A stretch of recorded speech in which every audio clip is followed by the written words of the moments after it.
오늘 새벽에는 이 야고보서 5장 13절로 16절 말씀을 함께 보도록 하겠습니다.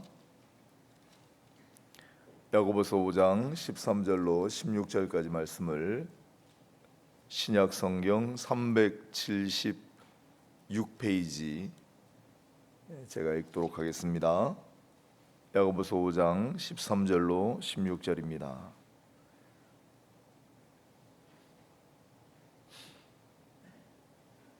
이 중에 고난당하는 자가 있느냐? 그는 기도할 것이요 즐거워하는 자가 있느냐? 그는 찬송할지니라. 너희 중에 병든 자가 있느냐? 그는 교회의 장로들을 정할 것이요 그들은 주의 이름으로 기름을 바르며 그를 위하여 기도할지니라. 믿음의 기도는 병든 자를 구원하리니 주께서 그를 일으키시리라. 혹시 죄를 범하였을지라도 사하심을 받으리라. 그러므로 너희 죄를 서로 고백하며 병이 낫기를 위하여 서로 기도하라. 의인의 간구는 역사하는 힘이 큼이니라. 아멘. 자, 잠깐 기도하고 또 말씀 우리가 함께 나누도록 하겠습니다.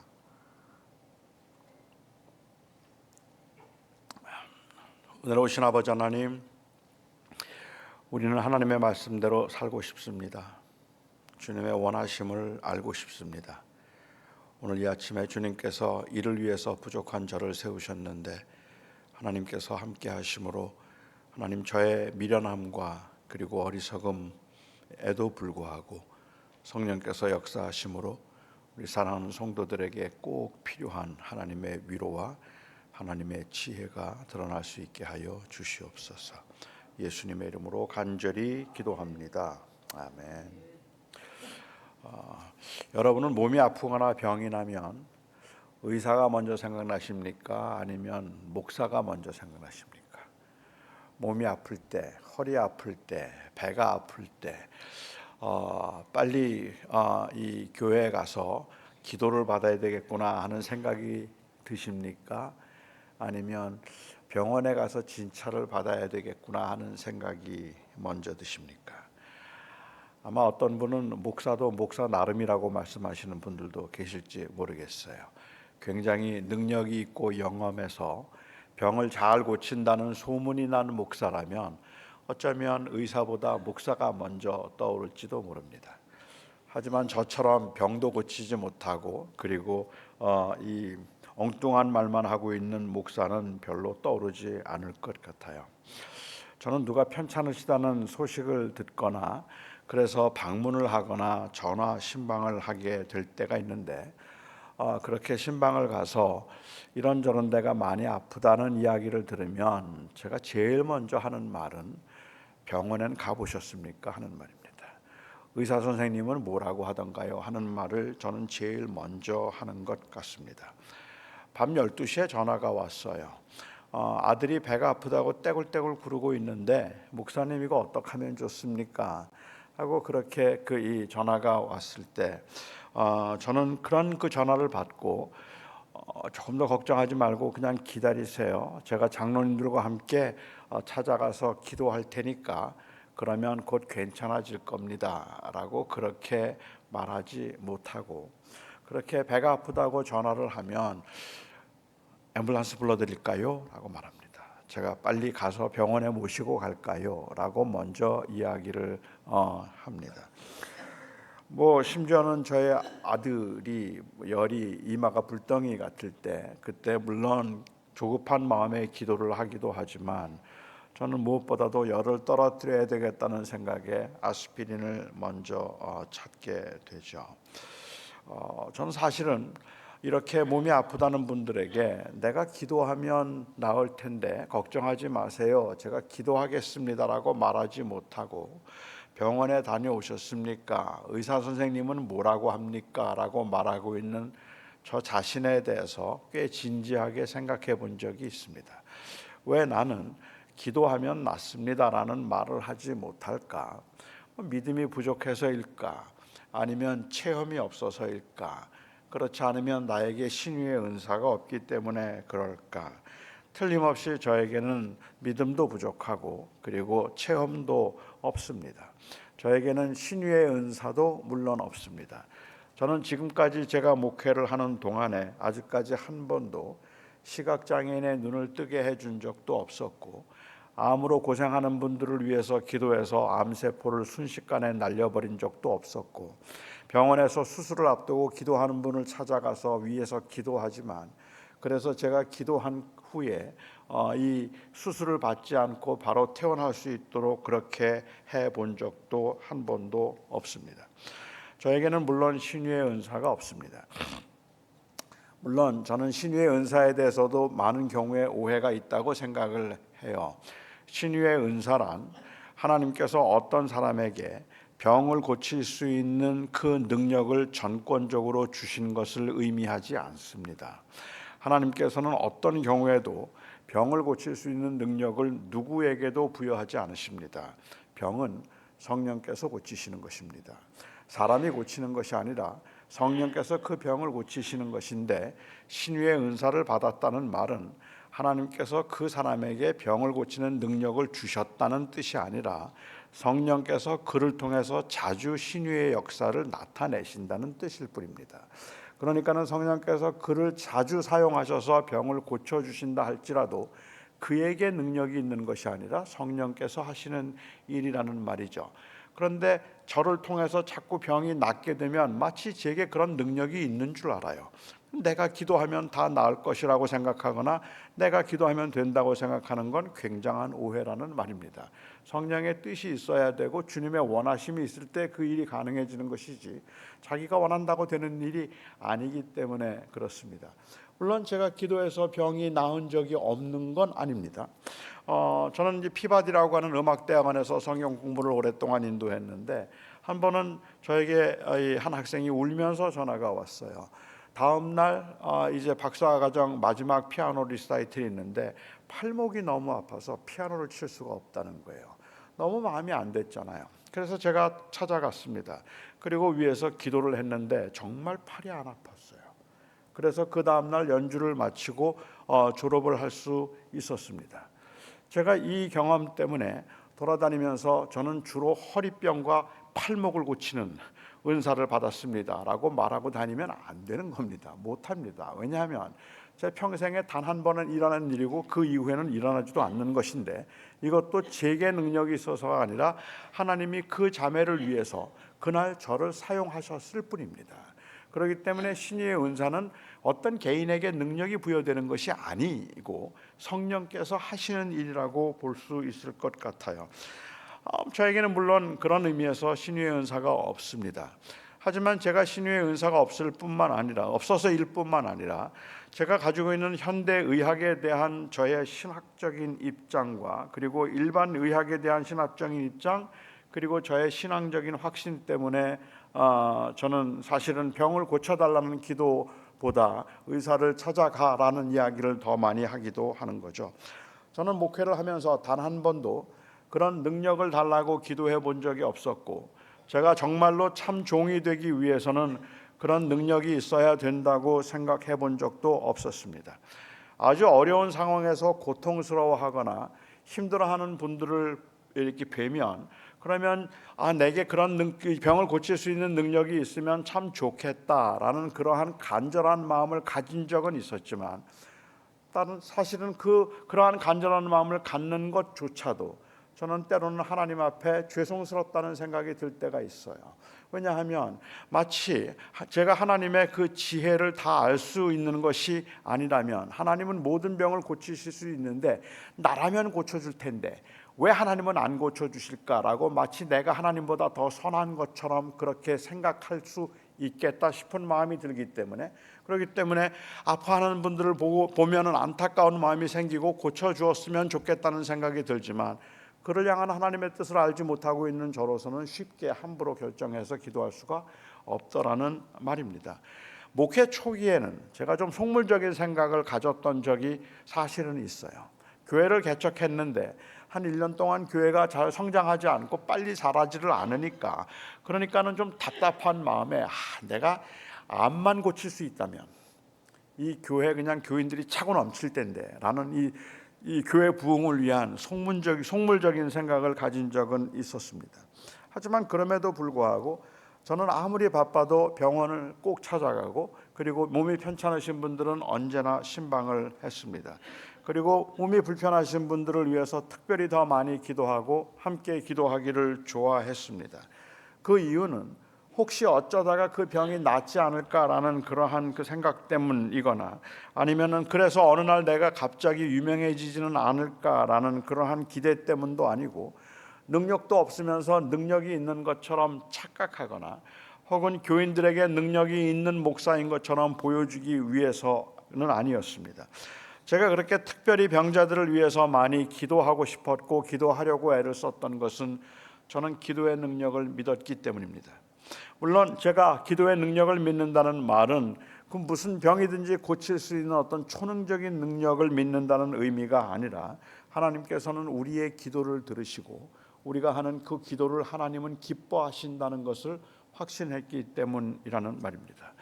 오늘 본문은 바로 이 기도의 능력을 강조하고 있습니다. 14절 말씀입니다. 너희 중에 병든 자가 있느냐? 저희는 교회의 장로들을 청할 것이요 그들은 주의 이름으로 위하여 기름을 바르며 위하여 기도할지니라. 성경에서는 장로라고 말하면 거기에 목사도 포함되는 거니까 틀림없이 저도 거기에 포함되었다고 보아야 할 겁니다. 하지만 만일 저에게 신유의 은사가 없다면 병이 들었을 때 저를 부르는 것은 쓸데없는 일 아닙니까?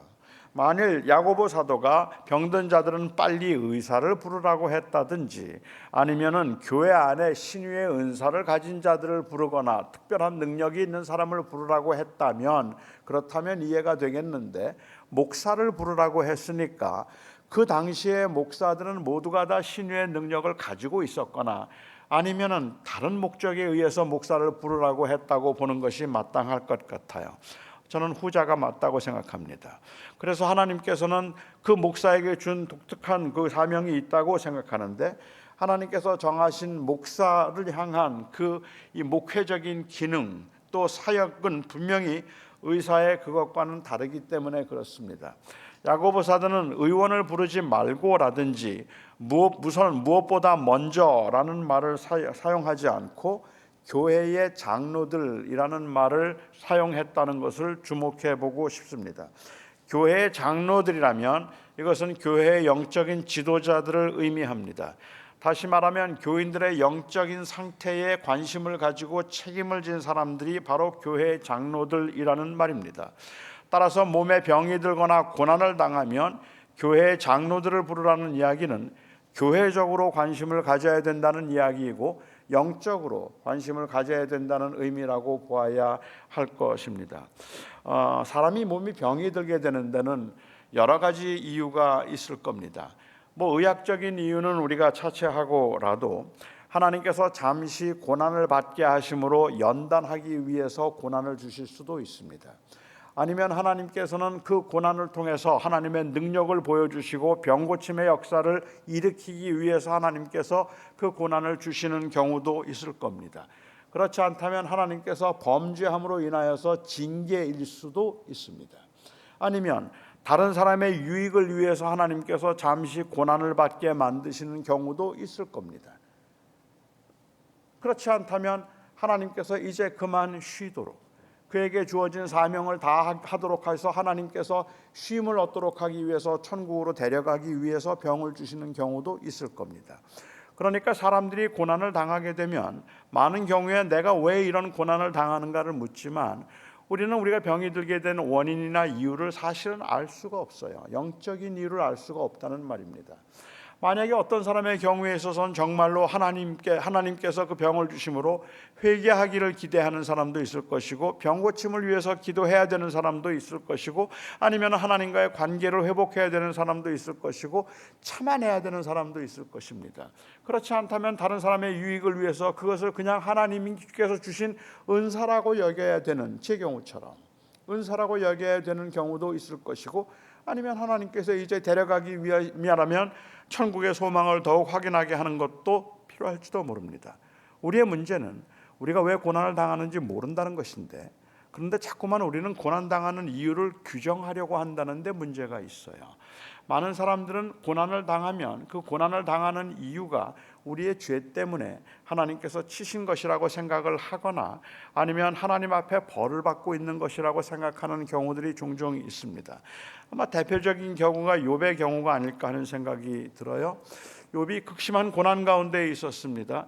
사람들은 그 욥이 이 고난을 당하는 것을 보면서 욥의 친구들이 욥을 찾아왔잖아요.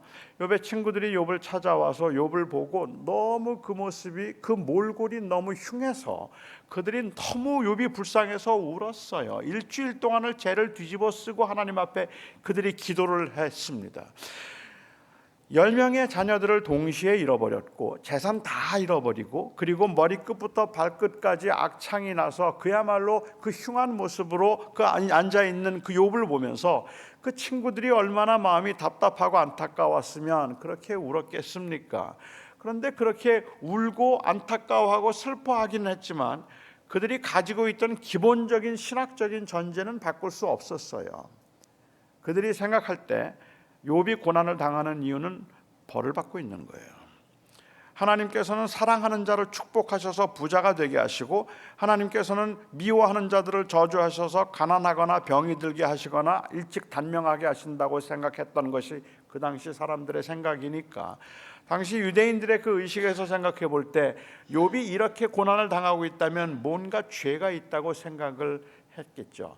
그렇게 죄가 있다고 생각을 했기 때문에 욥의 친구들은 그 틀은 벗어나지를 못하는 겁니다. 아마도 교인들이 굉장히 좋아하고 있는, 기독교인들이 좋아해서 집에 표구를 많이 하는 성경 구절 중에 하나가 있다면 욥기 8장 7절 말씀 같아요. 내 시작은 미약하였으나 나중은 심히 창대하리라. 내 시작은 미약하였으나 나중은 심히 창대하리라. 참 좋은 말이죠. 그런데 이 말은 하나님이 하신 말씀 아닙니다. 이 말씀은 욥이 한 말도 아닙니다. 내 시작은 창대하였으나 나중은 내 시작은 미약하였으나 나중은 심히 창대하리라는 이 말씀은 욥의 친구였던 빌닷이 한 말입니다. 그런데 빌닷이 이 말을 하고 있는 배경을 보면 욥이 10명의 자녀들을 다 잃어버리고 난 다음에 그 모습이 너무 불쌍했지만 욥이 생각하고 있던 기본적인 입장에서는 내가 하나님 앞에 지은 죄가 있어서 그래서 이렇게 벌을 받고 있기는 하지만 만일 내가 회개하고 하나님 앞에 돌아오면 지금 아무것도 없지만 하나님께서 다시 세워주시리라. 그게 빌닷의 말했던 의미입니다. 그러니까 사실 내 시작은 미약하였으나 나중은 심히 창대하리라는 이 말 속에 우리가 자꾸 빼고 있는 이 말이 있다면 너희가 정말로 회개하고 돌아오면이에요. 그러면 하나님께서 너를 회복시켜 주시라는 빌닷의 이야기이죠. 하지만 빌닷은 틀렸습니다. 욥이 고난을 당했던 이유는 죄가 있어서가 아니었습니다. 사실 욥기를 읽으면 이해가 되지 않는 부분들이 좀 많잖아요. 욥의 친구들은 계속해서 너 하나님 앞에 범죄했으니까 회개하라고 이야기를 하고 욥은 말하기를 내가 무슨 죄가 있다고 이런 고난을 당하는가, 난 잘못한 게 하나도 없다고 이야기를 하는 거죠. 그러면 친구들이 말합니다. 이것 봐 이렇게 교만하니까 벌을 받잖아. 하나님 앞에 죄 없는 사람이 어디 있어. 너는 하나님 앞에 범죄했기 때문에 하나님께서 이렇게 치시는 건데 그냥 겸손한 마음으로 회개를 하면 될 것을 왜 자꾸 죄가 없다고 말하느냐고. 그래서 내가 죄가 있는 거라고 그렇게 야단을 쳤거든요. 그러면 욥은 나는 죄가 없다고 이야기를 하고 있는 거죠. 지금 욥이 말하고 있는 것은 제가 생각할 때는 그래요. 욥의 의도는 내가 고난을 당하고 이렇게 병을 얻어서 지금 힘들게 살아가고 있는데 하나님께서 만일 그 하나님의 공의로움 가운데 하나님이 치신다면 그 앞에 설 자가 누가 있겠습니까? 어떤 사람이 의로운 사람이겠어요? 하나님께서 오늘이라도 그 손을 드시면 그러면 저와 여러분 중에 누가 그 하나님 앞에 떳떳하게 하나님 왜 그러십니까? 라고 말할 자격이 있는 사람이 누가 있겠어요? 우리는 모두가 다 하나님 앞에 죄인이니까 그러니까 맞죠. 욥은 그걸 몰랐던 건 아니에요. 그런데 욥이 하고 있는 말은 무엇이냐면 하나님께서 만일 내 죄로 인하여서 나를 이렇게 치신 것이라면 너희들은 왜 멀쩡하니? 그 말이에요. 왜 너희는 괜찮니? 그러니까 욥의 친구들이 보였던 모습은 하나님 앞에 회개하라고 이야기를 하고 있는 것 같았지만 사실은 그 모습이 하나님 앞에는 교만한 모습이에요. 내가 누리고 있는 좋은 것들 때문에 나는 복을 받았고 나는 하나님 앞에 지은 죄가 없다고 생각을 하는 거고 고난을 당하는 사람은 죄가 있어서 그렇다고 생각을 했던 것이기 때문에 나중에 하나님께서는 욥에게 말씀하신 것처럼 그 친구들을 위하여서 욥이 대신 속죄제를 드리지 아니하면 나는 그들을 받지 않겠다고 말씀을 하셨거든요. 이건 그들이 가지고 있던 자기들의 의 때문에 그런 거죠. 나는 괜찮다고 생각을 하고, 나는 그래서 고난당하는 사람들과 병든 사람들을 보면 그들은 죄가 있어서 그렇다고 정죄하는 마음이죠. 욥기의 의도는, 욥기가 고난 중에 있는 사람들이 욥기를 읽으라고 말한다면 그 욥기를 읽으라고 말하는 이유는, 이건 단순히 욥이 고난 중에도 하나님을 원망하지 않고 내가 적신으로 왔사온즉 적신으로 갑니다라고 고백할 수 있었던 그것 때문이 아닙니다. 만일 그것 때문이라면 욥기를 2장까지만 읽으라 그러셔야 돼요. 3장부터는 욥은 출생을 저주해요. 그리고 계속해서 원망하는 모습을 보죠. 제가 이해하는 욥기의 주제는 결국은 그 당시 사람들에게, 그리고 지금 우리들에게 의인도 고난을 받는다예요. 의인도 고난을 받는다는 것이고, 욥은 그 고난 가운데 있으면서 정말로 힘들고 괴로울 때 욥이 정말로 원하고 욥이 정말로 추구했던 것은 왜 내가 이런 고난을 당합니까? 라고 묻고 있지만, 그 왜라는 것은 사실은 이성적인 원인을 찾고자 하는 질문이 아니라, 하나님, 내가 당하는 고난 가운데 하나님 거기 계십니까? 하나님을 찾고 있는 거잖아요. 왜 내가 이런 고난을 당합니까? 라고 묻고 있는 사람들의 그 간절한 심정은 사실은 하나님, 나 홀로 두신 겁니까? 거기에도 계십니까? 라고 이야기하는 것이고, 욥기를 통해서 우리에게 주는 엄청난 위로는 비록 고난과 환난과 질병 가운데 있다 할지라도 하나님이 그 가운데 계시다는 걸 보여주시는 것이잖아요. 하나님이 거기에 계셨다. 그래서 욥은 나중에 하나님께서 친히 그에게 말씀하실 때, 내가 말씀만 들었는데 주께서 친히 말씀하시니 이제 되었다 그러잖아요. 내가 주님 보았으니까 됐습니다.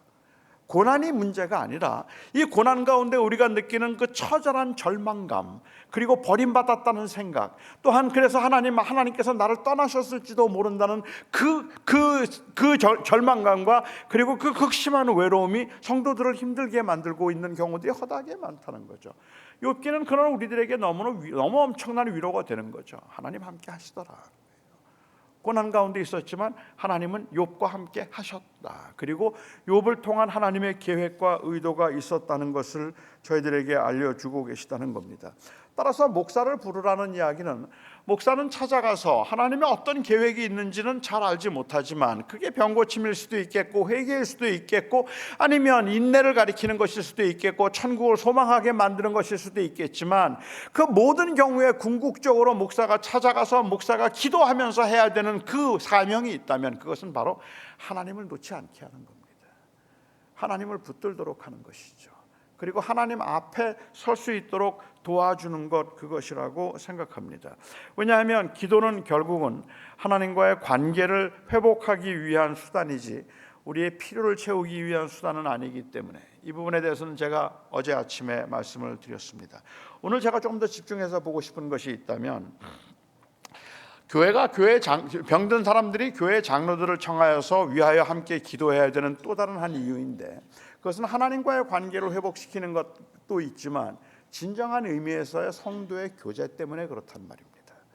그러니까는 하나님께서 교회에게 주신 그 아름다운 사명, 즉 가난하고 약하고 병들고 힘든 사람들과 함께 해야 하는 그 사명을 감당하기 위해서죠. 이 교회 공동체의 특징을 말하기 위해서 혹 죄를 사였을지라도 사함을 얻으리라고 말씀을 하시고 서로 죄를 구하라고 말씀하시는 것을 보면, 병이 든 원인이 죄이기 때문에 용서를 받을 수 있으면 된다는 이야기를 하시는 것이라기보다는 오히려 교회가 가지고 있는 이 특징, 다른 세상 어떤 공동체도 가질 수 없는 교회의 그 공동체의 특징, 성도의 교제예요. 교회는 서로 허물을 말하고 그 허물을 덮어주는 곳이 교회이고, 그것을 용서해 주는 곳이 교회이고, 아프고 약한 사람들이 있으면 그 아프고 약한 사람들과 함께 해주는 곳이, 그것이 바로 교회라는 말입니다. 교회는 그래서 서로 함께 가야 된다는 것을 이야기하기 위해서 이 말씀을 하시는 것이죠. 비록 죽음이 확정된 그 병상조차도 교회 식구들이 찾아가서 함께 기도하는 것은 반드시 고쳐줄 것이라고 하는 그 헛된 망상이거나 아니면 하나님께서 함께 하신다는 거짓된 평안을 주기 위해서 그런 것이 아니라 그 절망적인 순간의 마지막까지라도 교회는 같이 하고 싶은 겁니다. 교회는 함께 하고 싶고 같이 나누고 싶은 그러한 마음 때문에 그렇게 가는 것이죠. 오늘 본문은 바로 이 기도의 특징을 이야기하고 있다고 생각하는데 몇 가지만 좀 생각해 보고 싶습니다. 우선은 기름을 바르며 위하여 기도하라는 말씀입니다. 요즘도 생수를 사용하거나 아니면 성유 혹은 성수라고 불리는 것을 사용하는 교회들이 있다고 사람들이 말해요. 그래서 마치 그 기름이나 물이 굉장히 마술적인 힘이 있어서 어떤 병이든지 고칠 수 있는 효험 있는 것이라고 생각을 하기 때문에 지금도 어떤 목사가 안수한 물이나 어떤 목사가 안수한 이 기름은 신비한 효험이 있어서 귀신을 쫓아내기도 하고 그리고 병을 고쳐주기도 한다고 생각하는 사람들이 있는 것 같습니다만은 제가 이해하는 바에는 성경 어디에도 그런 기록은 없습니다. 성경 어디에도 그렇게 거룩한 물이나 아니면 거룩한 기름은 없습니다.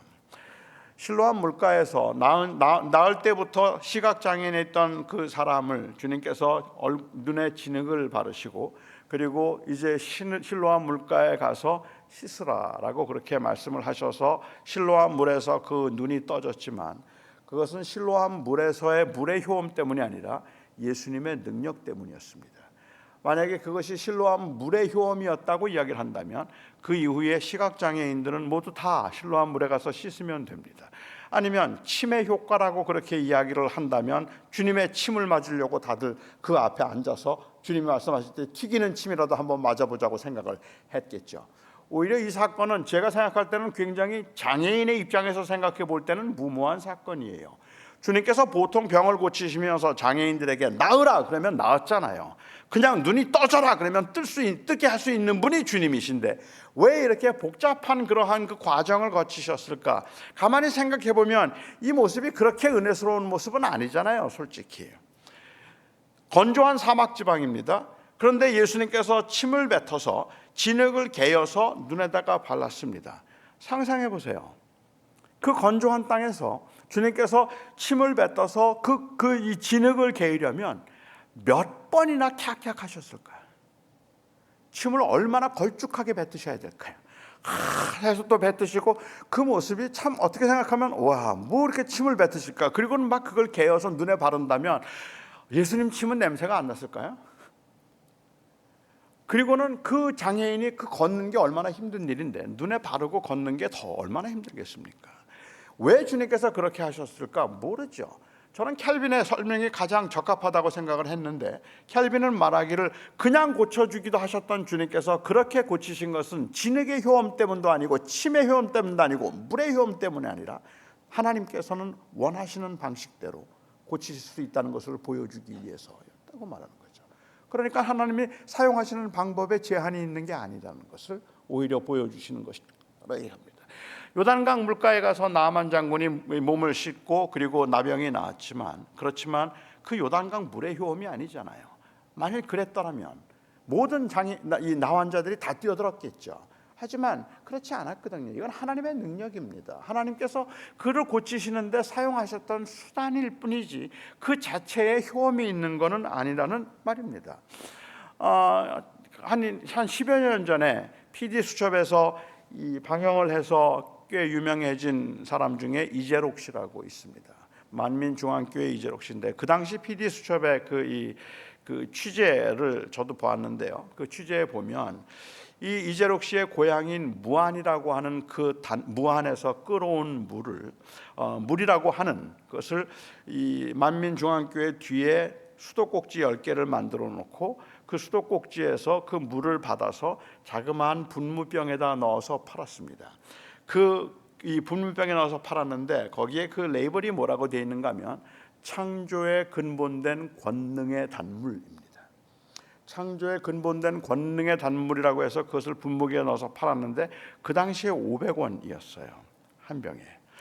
취재 기자가 그 만민중앙교회 교인에게 물었습니다. 정말로 이 병이 만병통치약이라고 믿으십니까? 라고 물었더니 그럼요. 믿음으로 바르고 믿음으로 먹으면 무슨 병이든지 다 나을 수 있습니다. 라고 그렇게 이야기를 했습니다. 그래서 이 간증 사례들을 저도 가서 그 웹사이트에 가서 본 적이 있었는데, 간증 사례들을 보면 이 물이 얼마나 효험이 있는가 하면, 그 물 자체가 얼마나 효험이 있는가 하면, 죽어가는 백합 하나 그리고 이 병아리에게 뿌리면 그러면 죽었던 병아리도 살아납니다. 그리고 꽃이 다시 핍니다. 그뿐만 아니에요. 고장난 가스레인지나 아니면은 이 컴퓨터와 같은 가전제품에도 뿌리면 안 되던 게 돼요. 그러니까는 뭐 전기 오븐에도 뿌리면 그게 다 되고, 냉장고에도 뿌리면 안 되던 것들이 다 되는 겁니다. 정말로 신기한 건 그 웹페이지에 그 당시에 가장 많이 올라와 있던 간증이 무엇인가 하면, 눈에 뿌리면 쌍꺼풀이 생겨요. 저는 이게 너무 매력적인 거예요. 요즘에 제가 자꾸 나이가 드니까요, 눈꺼풀이 자꾸만 눈이 내려앉고, 그리고 눈꺼풀 밑이 이제 자꾸만 두꺼워지는 거예요. 그래서 아무래도 이 쌍꺼풀 수술을 좀 해야 되겠구나 하는 그러한 생각이 요즘엔 좀 들거든요. 그런데 제가 그 기사가 떠올라서 한국에 있는 어느 목사님한테 제가 그냥 우스개처럼 연락을 해서 한번 이야기했어요.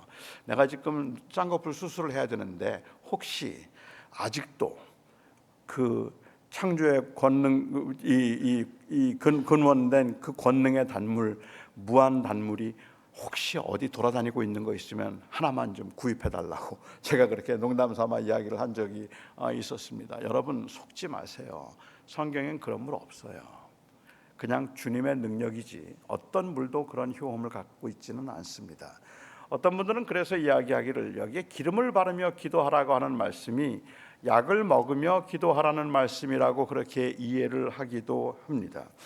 사실 성경에서 고대에는 기름이 약으로 사용된 적이 있었으니까 뭐 아주 일리가 없는 말은 아니라고 생각을 하고, 예수님께서도 강도 만난 이 사람을 선한 사마리아 사람이 치유해 줄 때 상처에 기름을 발랐다고 했으니까 기름이 약의 효과를 보여준 것은 틀림없이 맞다고 저는 생각을 합니다만은, 기름을 바르며 기도하라는 말이 약도 쓰면서 기도하라는 말이라는 그 주장이 저에게는 그렇게 설득력 있게 들리지 않는 몇 가지 이유가 있는데, 우선 첫 번째로 생각해 볼 수 있는 것은, 기름이 외상에는 약이 되었지만 그것이 모든 병에 약이 되지는 않았습니다.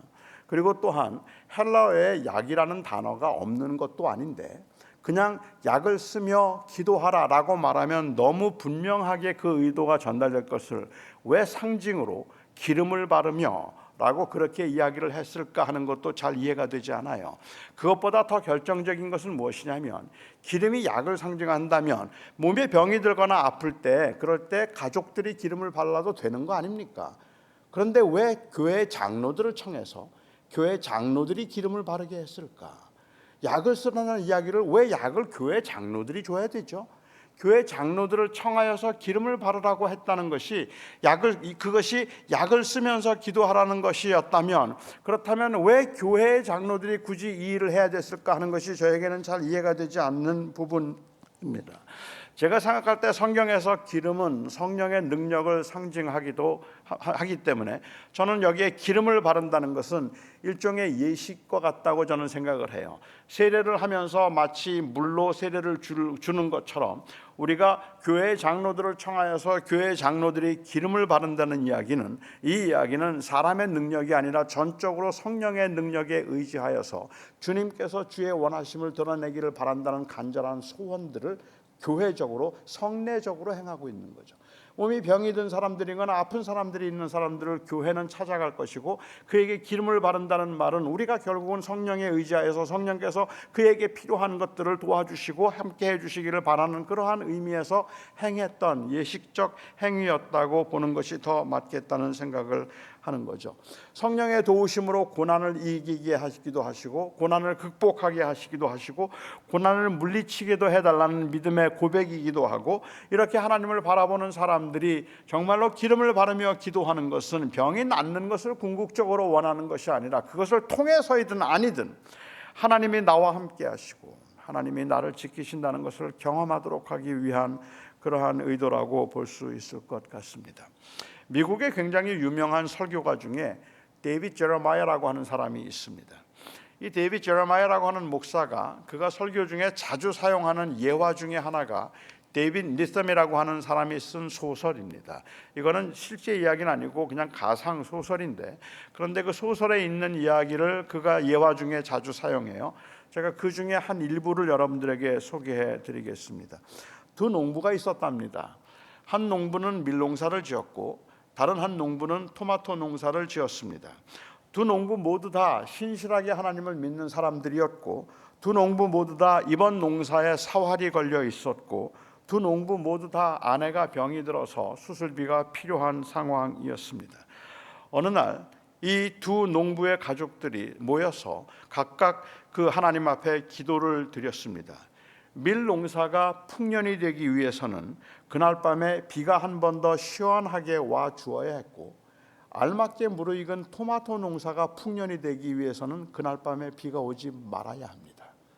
그래서 밀농사를 지은 농부의 가족들이 함께 모여서 하나님 앞에 간절하게 기도합니다. 우리의 모든 형편과 사정을 아시는 하나님, 지금까지 저희들을 신실하게 지켜주셨던 하나님, 오늘 밤에 비가 와야 우리 가정이 삽니다. 이번 농사를 망치면 제 아내도 수술을 받을 수가 없고, 그리고 저희가 극심한 고난 가운데 빠질 수 있사오니 하나님, 우리를 불쌍히 여겨주셔서 오늘 밤에 비가 오게 해 주시옵소서라고 간절하게 눈물로 기도를 했습니다. 같은 시간에 아랫마을에 있는 토마토 농사의 가족들도 같이 모여서 기도를 합니다. 하나님, 우리의 모든 형편과 사정을 아시는 아버지 하나님, 우리 가정의 극심한 어려움과 고난을 아시는 아버지 하나님, 오늘 밤에 비가 오지 말아야 합니다. 오늘 밤에 비가 오면 우리 가족은 정말로 고난의 길에도 서고 제 아내도 수술을 받을 수가 없사오니 하나님, 우리를 불쌍히 여겨주셔서 눈물로 기도해요. 아들이 오히려 아버지를 위로하면서 아빠, 하나님께서 우리 기도 들어주실 거예요, 하나님이 들어주실 거야 라고 이야기를 합니다. 그리고 모두 다 잠자리에 들었지만 아무도 잠을 잘 수 없었습니다. 한참의 시간이 지나온 다음에 후두둑 후두둑 빗방울이 떨어지는 소리가 들립니다. 밀농사를 지었던 농부의 가족들이 벌떡 일어나서 창가로 몰려듭니다. 그리고는 박수를 치고 펄펄 뛰고 환호를 벌이면서 하나님이 우리의 기도에 응답해 주셨다고, 하나님이 우리를 살려주셨다고 너무너무 감사하는 거예요. 그런데 똑같은 시간에 토마토 농사를 지었던 농부의 가족들도 창가에 앉아서 그 창밖을 내다보면서 제발 이 비가 지나가는 비이기를 간절히 바라고 기도하고 조마조마한 마음으로 그 앞에 서 있습니다. 하지만 폭우가 되어서 밤새도록 쏟아졌습니다. 이른 아침에 밀농사를 지었던 농부의 가족들 아침 식탁에 둘러앉아서 감사와 감격으로 하나님께 영광을 돌립니다. 우리의 기도를 들어주신 하나님, 하나님께서 우리의 기도를 들어주셨습니다. 감사합니다. 이제 살았습니다. 똑같은 시간에 토마토 농사를 지었던 농부의 가족들 하나님 앞에 아침 식사 앞에 모였지만 아버지는 목이 메이고 가슴이 답답해서 기도를 할 수가 없었어요. 그냥 힘든 것을 겨우겨우 그가 이겨내고 기도를 합니다. 하나님, 어젯밤에 저희는 비가 오지 않기를 위하여 그렇게 간절히 기도했지만 주님께서는 저의 기도를 들어주지 않으셨습니다. 앞으로 우리가 어떻게 살아야 할지, 또 어떤 고난의 길을 가야 할지 정말로 답답하고 두렵기 이를 데 없으나 하나님께서 저희와 함께 하셔서 끝까지 이 고난을 견딜 수 있도록 도와주시기를 바랍니다. 그렇게 5년이 지났습니다. 밀농사를 지었던 농부의 가족들은 그 해의 풍년으로 빚도 다 갚았고 차도 새로 장만했고 아내도 수술을 받았고 그리고 아주 부요하게 살았습니다. 그들은 그 5년 전 하나님께서 기도에 응답하신 것에 감사하는 마음으로 항상 겸손하게 살았어요. 토마토 농사를 지은 가족들도 여전히 거기에 살고 있었지만 그들은 그때 그 농사를 망침으로 인하여서 땅도 전부 다 넘겨서 소작을 하고 있었고 아내는 여전히 휠체어에 앉아 있었고 극심한 가난 가운데 살고 있었습니다. 5년 전 그날을 생각하면 마음이 답답하지만 그래도 그 가운데도 하나님께서 동행하시고 인도하셨음을 생각하고 감사하면서 그는 그곳에 살고 있었습니다. 저는 여러분들에게 묻고 싶습니다. 여러분들이 생각할 때 밀농사를 지었던 농부의 기도는 하나님이 들어주셨고 토마토 농사를 지었던 농부의 기도는 하나님이 들어주지 않으셨다고 말할 수 있을까요? 단순히 우리의 원함을 채우는 것으로 이야기한다면 그렇게 말할 수 있겠지만 하나님의 동행을 원한다면, 그리고 하나님과 함께함을 원한다면 저는 하나님은 두 사람의 기도를 다 들어주셨다고 말해도 되지 않을까 생각합니다. 여기 계신 분들 중에 아마도 어떤 분들은 이 토마토 농사를 지었던 농부의 경험을 가지고 계신 분도 계시겠다는 생각이 듭니다. 이 공동체 안에는 아마도 여기 계신 분들 중에는 하나님께서 그날 내 기도를 들으시고 내 아들을 데려가지 않으셨더라면, 하나님이 그날 내 기도를 들으시고 내 남편을 살려두셨더라면 제가 지금까지 이렇게 긴 시간을 고난의 터널을 지나지 않았을 텐데, 하나님께서 그날 내 기도를 들어주셔서 사업이 부도나지만 않게 해주셨더라면, 하나님께서 그날 내 기도를 들어주시고 내 병을 고쳐주셨더라면, 그러면 내가 이렇게 힘들게 살지는 않았을 텐데, 마치 내가 그렇게 간절하게 기도했음에도 불구하고 그때의 그 아픔을 여전히 품고 살아가는 분들이 여기에는 계실 겁니다. 아니, 그 반대로 여기에 계신 분들 중에는 그날 하나님께서 기도를 들어주셔서 그 기도를 들어주심으로 그 위기의 상황에서 사업이 망하지 않게 해주시고 가족의 건강을 회복시켜 주시고 남편을, 아내를 살려주셔서 제가 살았습니다라는 그 기쁨으로, 감격으로 지금까지 살아오는 분들도 계실 겁니다. 한 공동체 안에는 토마토 농사를 지었던 농부의 경험을 한 사람도 있고, 그리고 밀농사를 지었던 농부의 경험을 한 사람들도 같이 있습니다. 이렇게 같이 모여서 어떤 사람은 복받은 사람이고 어떤 사람은 저주를 받은 사람이라고 이야기하는 것이 아니라, 우리가 공동체를 이루도록 하는 것은 바로 그와 같은 사람들이 함께 어우러져서 서로 교제하고 서로 위로하는 것이 아니겠습니까? 그래서 우리가 병든 사람들이 혹시 감사할 일이, 기뻐하는 사람들이 있으면 노래할 것이고, 고난당한 사람들이 있으면 기도할지니라.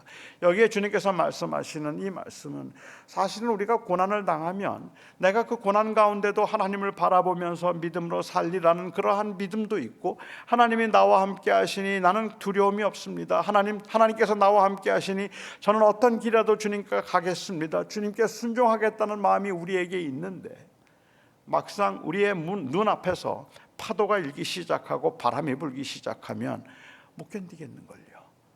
너무 무서운걸요. 너무 두려운걸요.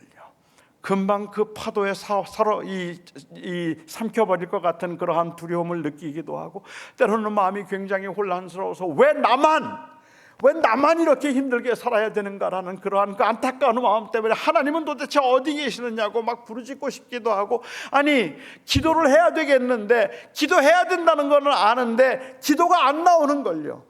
눈만 감으면 그냥 가슴이 턱턱 막히는 것 같고, 그리고 하나님 앞에 기도하려고 하면 하나님 하는 그 말 한마디 말고는 뭐라고 어떻게 기도해야 될지를 모르겠는 걸요. 아는데, 믿음으로 살아야 된다는 건 아는데, 그리고 기도해야 된다는 것도 알겠는데 기도가 안 나와요. 못하겠어요. 너무 섭섭하고, 너무 어느 때는 너무 절망스럽고 너무 답답해서 내가 이걸 어떻게 견디며 살아가야지 하는 생각들을 사람들이 한다는 말입니다. 정말 믿음으로 살기 때문에 그럴 때 누군가가 그의 손을 붙잡아 줄 수 있다면, 그래서 누군가 찾아와서 손을 붙잡고 내가 기도할게, 같이 기도합시다 라고 말해줄 수 있다면, 그게 아내일 수도 있고 남편일 수도 있고 부모일 수도 있고 자식일 수도 있죠. 그런데 오늘 야고보 사도가 하는 말은 교회요. 교회도 그가 되라고 말하는 거잖아요. 고난당한 사람들이 있다면 교회요, 찾아가라. 그리고 그를 위하여서 기도하며 그의 손을 붙들라. 이 공동체적인 사명을 강조하고 있다는 말입니다. 우리가 믿음으로 살기를 정말 원하지만, 그런데 이 믿음으로 살아가는 게 얼마나 버거운 인생인지, 아무리 애를 쓰고 흔들리지 않으려고 하더라도 세상의 물결이 너무 강하기 때문에, 우리가 너무 약하기 때문에 끊임없이 흔들리고 있는 우리들, 너무 잘 아시는 주님께서 저희로 하여금 바로 이 공동체를 통하여서 서로 힘을 얻고 위로를 얻으며 믿음으로 살게 하도록 하는 것, 그것이 바로 교회에게 주신 사명이 아니겠습니까? 교회는 이 세상에 있는 다른 기관들과는 달리, 교회는 그냥 빨리 가는 것이 궁극적인 목적이 아니라 함께 가는 것이 교회의 사명인 겁니다. 교회는 그냥 빨리 가서 빨리 성장하면 되는 것이 아닙니다. 여러분, 이 교회가 빨리 성장하기 위해서는 유능한 사람들이 필요한 거 아시잖아요. 관심이 필요하고 손이 많이 가는 사람들은 교회에 가능하면 없었으면 좋겠고, 그리고 손이 안 가는 사람들, 그냥 일을 척척 해줄 수 있고 교회에 기여할 수 있는 사람들만이 더 교회에 필요한 사람이라고 생각할 수 있잖아요. 그런데 교회의 본질적인 사명은 그렇게 빨리 가는 거 아니잖아요. 교회에 주어진 본질적인 사명은 함께 가라는 것 아니겠습니까? 그래서 우리가 같이 어우러지고 같이 갈 수 있는 것이라면, 오늘날 우리 현대 교회의 문제, 한국뿐만 아니라 미국까지 포함해서 전 세계적으로 현대 교회의 문제는 바로 그 지나친 개인주의로 인하여서 신앙조차도 사유화시켜 버렸다는 데 있다고 저는 생각합니다. 하나님과 나와의 관계만 중요한 거예요. 온라인에 들어가서 예배하면 불편할 게 없는 거 아시죠? 그냥 싫은 사람들을 안 만나면 되는 겁니다. 온라인 교회로 가면 그렇게 불편하거나 힘들거나 아니면은 보기 싫은 사람들을 봐야 될 이유가 없으니까 그냥 좋은 사람들끼리만 같이 어우러지면 된다고 이야기를 하는 거죠. 그런데 그거는 교회에게 주신 그 근본적인 사명이 아니에요. 교회는 함께하는 곳입니다. 아픈 사람들과 같이 어우러져야 되고, 힘든 사람들을 도와줘야 되고, 때로는 참아야 되고, 때로는 용서해야 되고, 때로는 기다려줘야 되는 그 일들을 함께하라고 주님께서 세우신 것이 바로 교회란 말입니다. 그래서 교회가 교회의 사명을 잃어버리면 교회는 그야말로 기업이 되어버리는 그러한 모습들을 우리는 많이 보게 되죠. 마음을 따뜻하게 하는 101가지 이야기라는 책이 있습니다. 그 책에 보면 이 존이라고 하는 한 아이에 관한 이야기가 나옵니다. 이 존은 다운 증후군 장애를 가지고 있던 아이였어요. 이 다운 증후군 장애를 가지고 있던 이 아이였지만 요즘은 패럴림픽이라고 부르죠. 장애인 이 올림픽에 그가 단거리 선수로 발탁이 되었습니다. 저도 장애인 수영 선수로 발탁된 친구를 아는데, 이 장애인들이 올림픽 선수로 뽑히면 그러면 한 6개월 동안 정말 고되게 훈련합니다. 정말로 고되게 훈련합니다. 이 존이는 단거리 선수로 이제 뽑혔기 때문에 그가 그 긴 시간 동안을 정말 열심히 훈련을 했어요. 그리고 시애틀에서 열렸던 그 장애인 올림픽에 그가 드디어 참가를 했습니다. 8명의 다운 증후군 이 선수들이 다 줄에 섰고, 시작하는 총소리가 나니까 8명이 동시에 뛰어나갔습니다.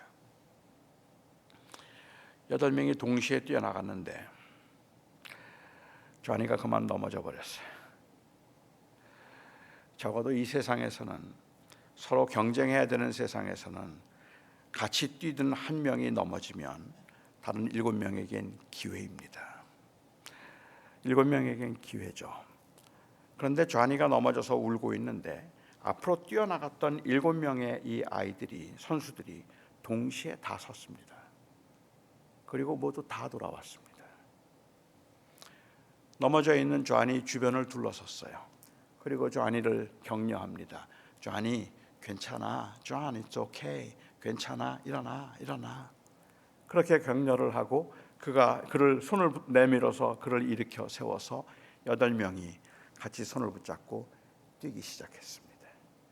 그 관중석에 있던 모든 관중들이 다 일어나서 박수를 보내죠. 이 아이들에게는, 이 선수들에게는 1등을 하는 게 목적이 아니었습니다.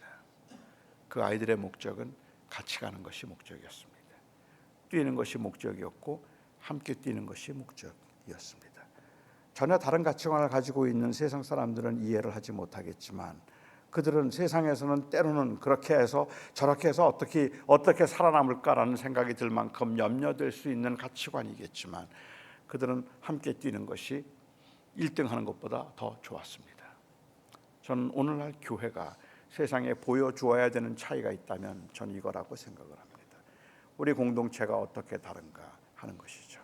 주변에 같은 교회들이 있다가 그래도 어떤 교회가 이 어려움을 당하고 교회가 힘든다는 이야기를 들으면 적어도 주변에 있는 교회들은 이것을 기회라고 생각하는 것이 아니라 같이 울어줘야 되는 겁니다. 같이 울어줘야 되는 것이 교회 공동체라는 말입니다. 우리 교회가 부흥할 수 있는 기회가 주어진다면 이 주변에 있는 다른 교회들이 어떻게 되든 상관하지 않고, 우리 교회만 잘 될 수 있다면 이웃 교회들이 문을 닫든 아니면 영세 교회들이 힘들고 버겁든 그거 상관하지 않고, 우리 교회가 복을 받아서 이렇게 잘 되었다고 그렇게 자랑하는 것, 그거는 교회의 본질이 아니란 말입니다.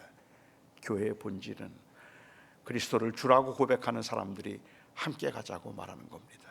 이 세상에 있으면서 그렇게 버겁고 힘든 가운데서 우리가 함께 어우러져서 서로를 격려하는 것, 서로를 지켜주고 서로를 위로하는 것, 그것이 바로 교회 공동체입니다.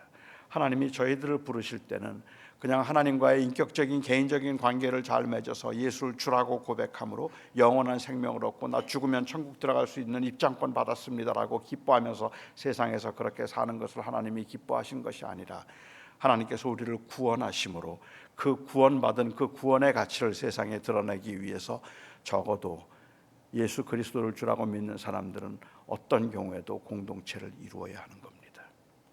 나 혼자 구원받아서 천국 가면 되는 것이 아니라 다른 사람들과 함께 가기 위해서 그들을 격려하고 그들을 위해서 희생하고 그들을 위해서 기도하고 그리고 그들과 함께 보조를 맞추어서 함께 걸어갈 수 있는 이 용기가 우리 그리스도인들에게는 필요하다는 말입니다. 저는 교회가 이제 그렇게 회복되었으면 좋겠습니다. 개교회의 성장을 위해서 그야말로 그냥 빨리 달려가기 위해서 많은 그 이 장애라고 생각되는 것들을 우리가 다 멀리했다면 이제 교회는 다시 정신을 차리고 교회란 결국은 공동체이며 교회는 함께하는 것이기 때문에 여러분들의 기도 가운데 여러분들의 안녕과 여러분들의 평안과 여러분들의 그 유익을 위해서뿐만 아니라 저는 여러분들의 기도에 약한 사람들과 아픈 사람들과 지금도 상처받은 사람들과 지금도 힘들게 살아가는 사람들이 여러분의 기도 안에 있기를 바랍니다. 그래서 그들을 위해서 기도하고 그들을 찾아가서 같이 가자고, 조금 천천히 가도 괜찮으니까 우리 같이 가자고 손을 내밀 수 있는 그러한 그리스도의 몸된 교회가 되기를 바랍니다. 기도하겠습니다. 사랑하는 나의 아버지 하나님, 세상이 너무 각박해서 우리 자신만 관리하는 것조차 버겁고 힘들 만큼 치열하게 우리는 살아갑니다.